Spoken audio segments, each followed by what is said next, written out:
주님, 언제 돌아오실 건가요? 세계 전역에서 보고 있는 것, 민주주의 쇠퇴는 더 고립되고 양극화되고 분열된 사회를 보고 있으며 상황은 더 나빠지기만 합니다. 다원주의와 진보 가치를 강조하는 자들은 기독교의 전통과 가치를 반대하면서 더 많은 젊은이를 끌어들이려 합니다. 그곳에 성경과 예수 그리스도는 없습니다. 예수님은 어디에 있습니까? 그들의 입술에는 있지만 삶 속에는 찾을 수 없습니다. 우리는 밤낮 누구를 의지하고 무엇을 찾습니까? 우리의 삶에서 예수님은 어디에 있습니까? 일상에 분주하고 어수선한 속에서 우선순위는 언제나 밀리고 어디서 발견할 수 있을까요? 다가오는 미래의 사건들, 우리는 어떤 재앙이 닥치더라도 안전을 보장하기 위해 준비를 합니다. 지혜로운 사람들은 하나님이 우리의 유일한 보호막이라는 것을 압니다. 그러나 세상에 속한 자유자들은 스스로 만든 바위를 준비합니다. 주님은 마지막 때에 피할 수 없는 재앙에서 탈출구를 약속했습니다. 며칠 전 지인들과 식사 중 한 형제가 이렇게 질문했습니다. 요즘 교회에서 재림에 대한 설교 들어보신 적 있으세요? 잠시 정적이 흐르고 이내 모두 고개를 끄덕이며 동의했습니다.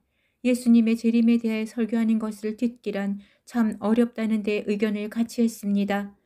성경은 예수님의 다시 오심, 즉 재림을 신앙의 중심으로 강조하고 있습니다. 그런데 오늘날의 교회는 그 중요한 주제를 점점 뒤로 미루고 있는 듯합니다. 하지만 믿는 사람이라면 누구나 마음 한켠에 이런 질문이 있지 않을까요? 주님, 언제 오시겠습니까? 예수님의 제자들 역시 시계와 징조에 대한 질문을 했습니다. 이처럼 언제, 어떻게에 대한 관심은 초대교회 시절부터 지금까지 계속되어 온 것입니다. 성경은 주의 날이 도둑같이 이룰 줄 너희 자신이 자세히 알기 때문이라고 말합니다. 도둑같이 임한다는 것은 갑자기 예기치 않게 오신다는 의미입니다.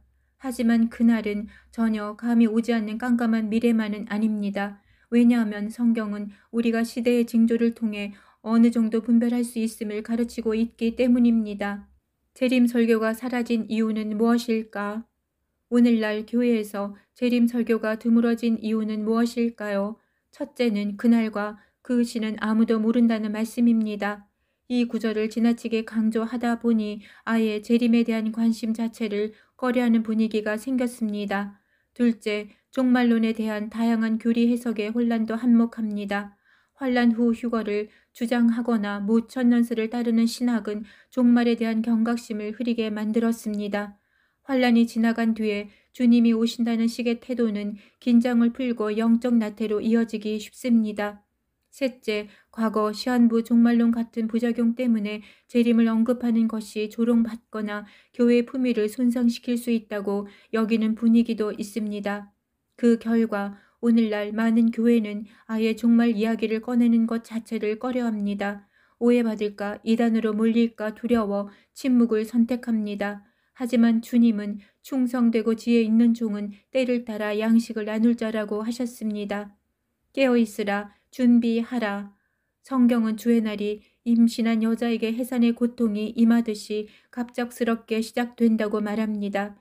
이 해산의 고통은 유대인들이 이스라엘로 다시 모이는 시점에서 시작해 그리스도의 강림으로 이어지는 과정입니다.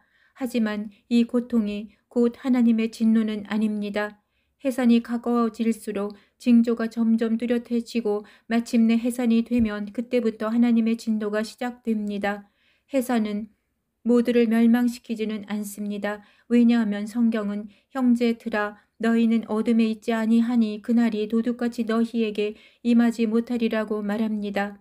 낮에 속한 자, 빛의 자녀들은 시대를 분별하고 깨어있기 때문에 그날이 갑작스러운 충격으로 오지 않습니다. 반대로 어둠의 자녀는 누구일까요? 성경은 불신자, 미련한 다섯 처녀, 주인이 더디오리라 생각하며 게으르게 산 악한 종이 바로 그런 자들이라고 말합니다. 이들에게는 주의 날이 도둑같이 임하며 심판과 멸망이 따릅니다. 예수님은 도둑이 몇 시에 올 줄 알았다면 깨어 있었을 것이라 하셨습니다. 빛의 자녀와 어둠의 자녀.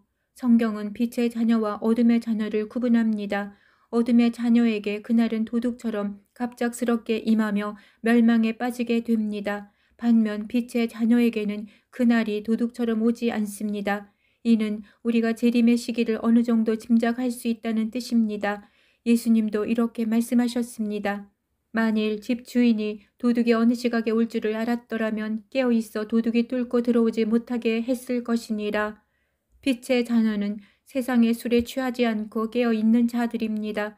바울은 고린도 교회의 종말을 준비하는 신자의 삶을 이렇게 정리했습니다. 1. 아내 없는 자처럼 하라.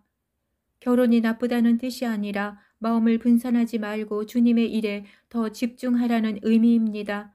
2. 우는 자는 울지 않는 자같이 기뻐하는 자는 기뻐하지 않는 자같이 하라. 감정에 휘둘리지 말고 절제하며 살라는 권면입니다. 3. 물건을 사는 자는 가진 자같이 하지 말라. 소유와 사치, 향락에 집착하지 말라는 뜻입니다. 4. 세상의 물건을 쓰되 집착하지 말라. 이 세상은 지나가므로 거룩한 삶을 살아야 합니다. 그렇다고 현실을 등지거나 모든 것을 내려놓으라는 말은 아닙니다. 오히려 지금 우리가 하는 일들에 더욱 충실하고 성실하되 마음은 언제나 주님께 두라는 말씀입니다. 기도로 깨어있으라. 마지막으로 주님은 누가복음 21장에서 이렇게 권면하십니다. 이러므로 너희는 장차 올 이 모든 일을 능히 피하고 인자앞에 서도록 항상 기도하며 깨어있으라. 여기서 이 모든 일은 7년 환란을 의미하며 인자앞에 선다는 것은 휴거의 순간을 가리킵니다. 깨어있는 방법은 바로 기도입니다. 항상 기도하는 사람은 깨어있는 사람이며 재림을 준비하는 사람입니다.